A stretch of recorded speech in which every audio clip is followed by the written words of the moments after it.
Welcome back to the Daily Vibe, guys. Good morning. It is Tuesday, beginning of the week, and now I think we've officially been back from our vacation for 1 week. Yes, we've been home now for an entire week. Yeah, 1 week ago on Tuesdays when we got back. So yeah. It's been a fun week. Yeah, it's been quite a readjustment because, I mean, for the last like 2 weeks we kind of had the vacation mindset.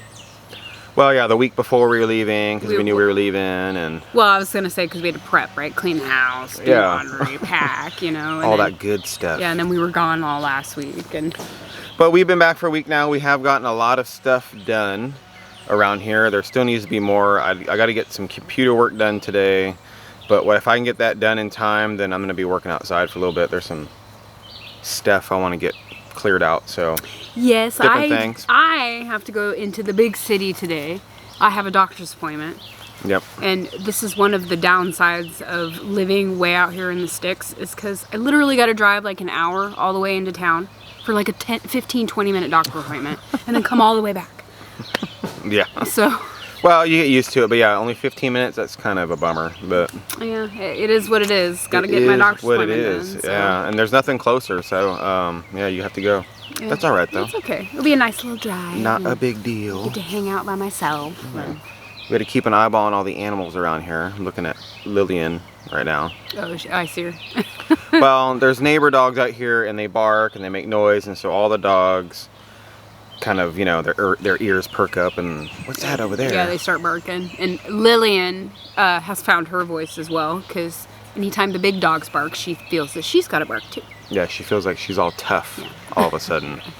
As I always say, I'm gonna go bite that toe. Yeah. You know, because she's so tiny. But it's true.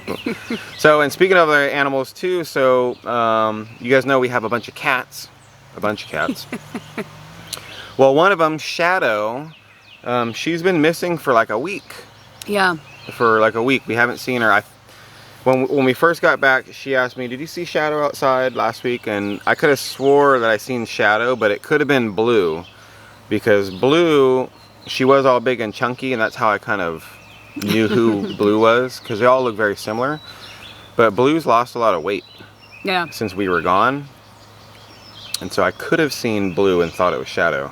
Yeah, I haven't even asked Melanie and them if they've seen Shadow. I mean, I don't know if they would be able to tell too. No, I don't think they would. Because Shadow, well, all 3 or 4 of the black cats, they're really hard to tell. I can tell them all apart. Well, I can tell Shadow and Michonne when I look at their face. Yeah. Like their eyes are different colors. Blue, used to be, Blue was really the fattest cat we had, but... Yeah, roly-poly. Yeah, Miss Piggy. But now she's not really Miss Piggy anymore. No. So that's kind of disconcerting. We can't find Shadow.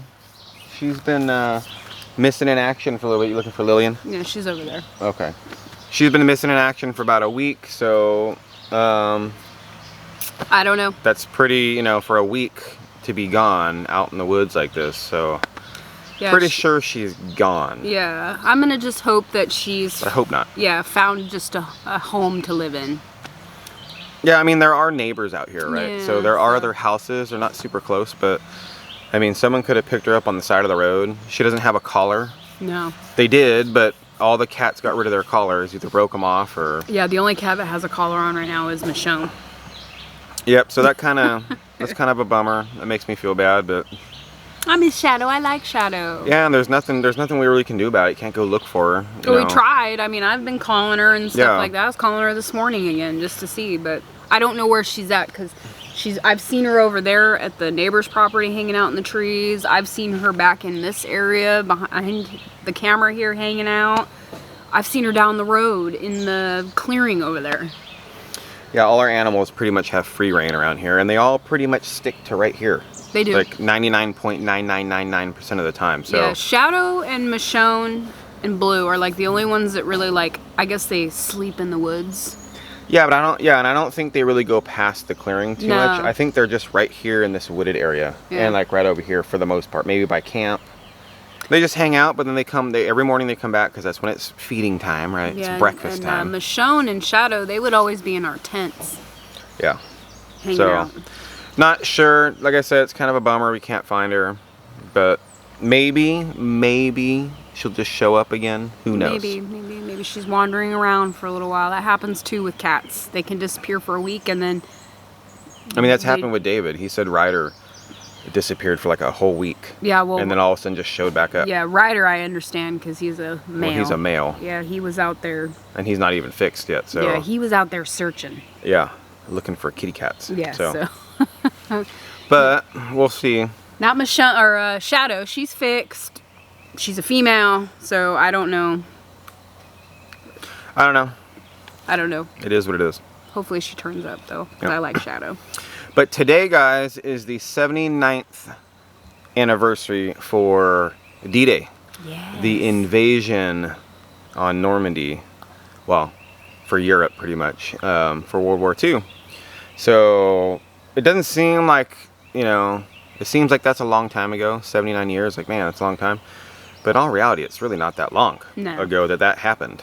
If you think about it, like, Gigi, she was 14 years old when that happened. Yeah, right? Yeah, she was. Her brother was in World War II. Yeah. Yeah, both my grandpas were in it.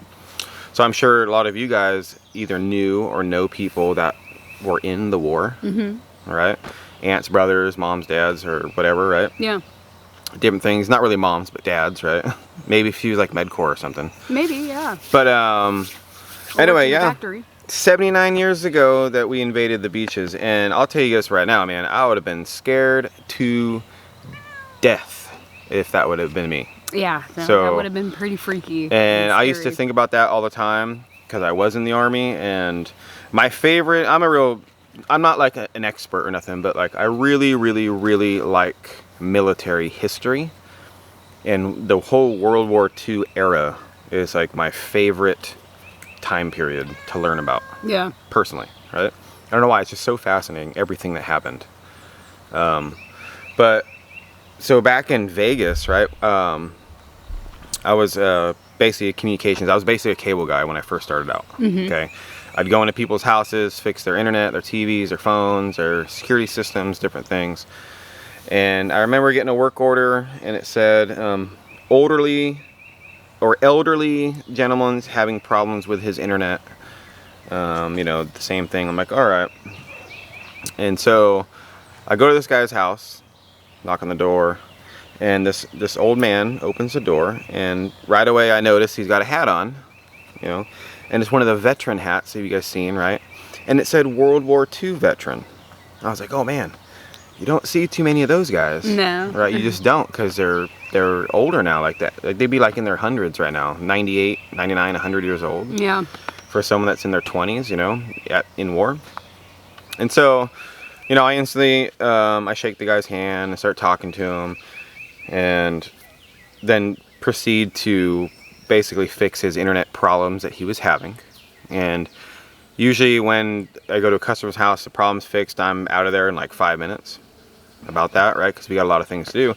Well, of course, I can't not strike up a conversation with this guy. He's wearing a World War II hat, and you don't meet too many of them, and I'm very curious about it, and I love learning about World War II. So, and I remember telling you about this story. So, yeah.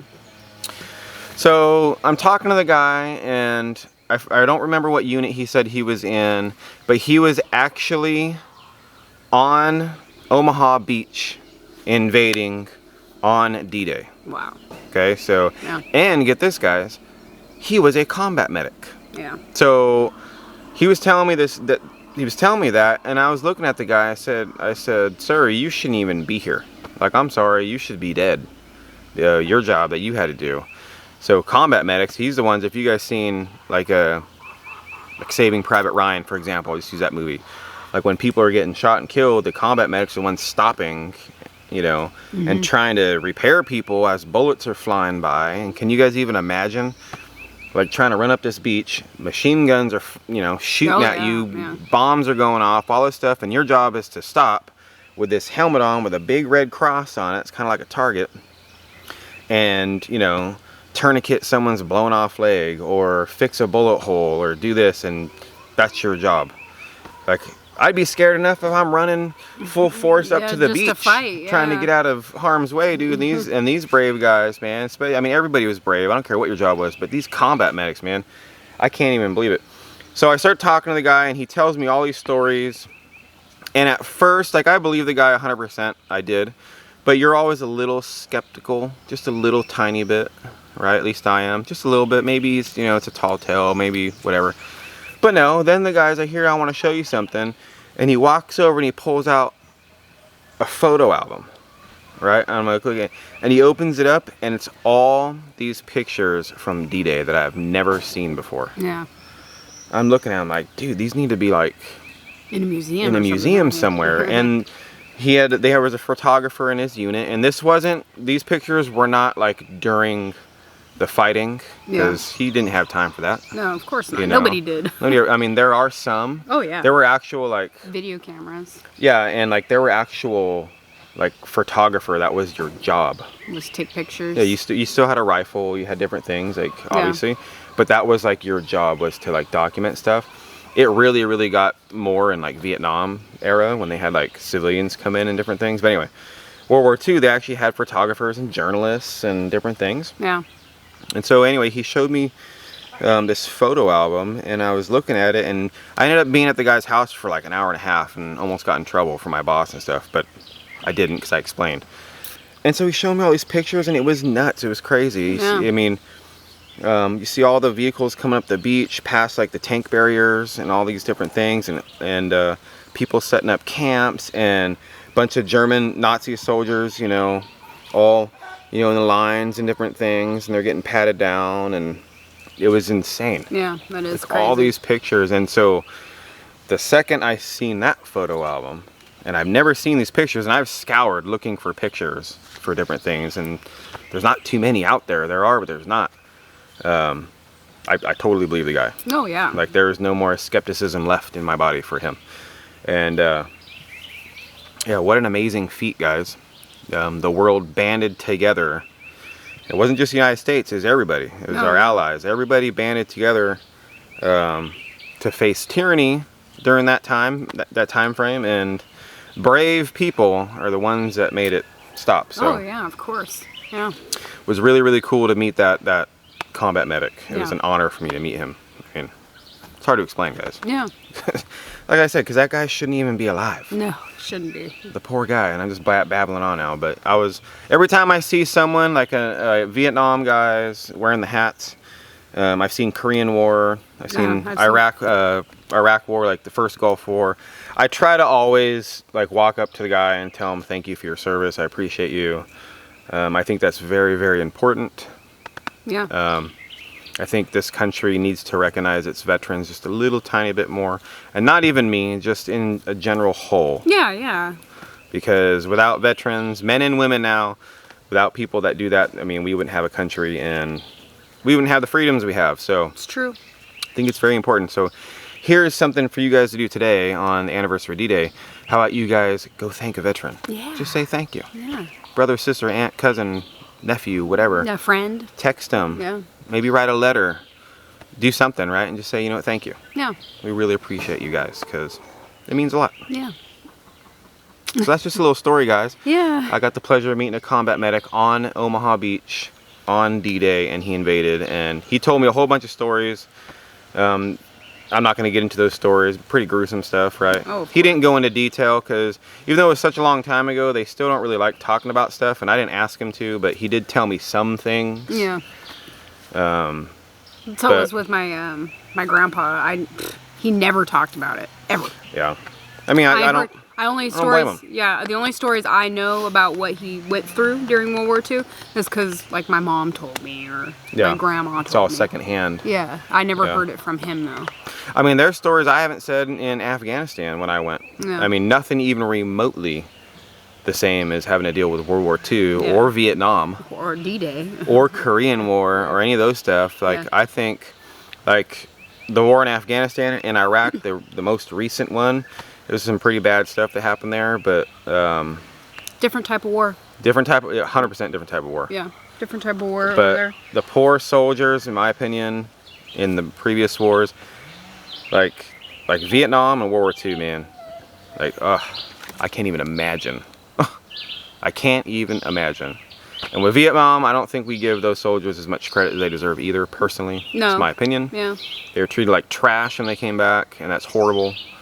But I couldn't even imagine being in that war either. I'd be scared to death. I was scared going to Afghanistan, but World War II or Vietnam, hey, go in that jungle and watch out for the bouncing Betties and the punji pits and all that other crap that they had over there and everything else. Nuh-uh, I'm good. I'm good. Yeah. So, enough about war talk though, guys. But it's D-Day, and I wanted to express, you know, freedom is not free, guys. No, it's not. You need to fight for it. Yeah. Whatever freedom you're fighting for, so. It's true. That's about it, guys. Yeah. So, we got stuff to do today though, guys. Yes, I gotta get going here. Yep. So, appreciate you guys. Thanks for listening to me rant and tell you guys a little story. Appreciate you guys. Have a great day, guys. Stay safe. Stay motivated. Yes. And we'll catch you guys all tomorrow. Bye. Bye.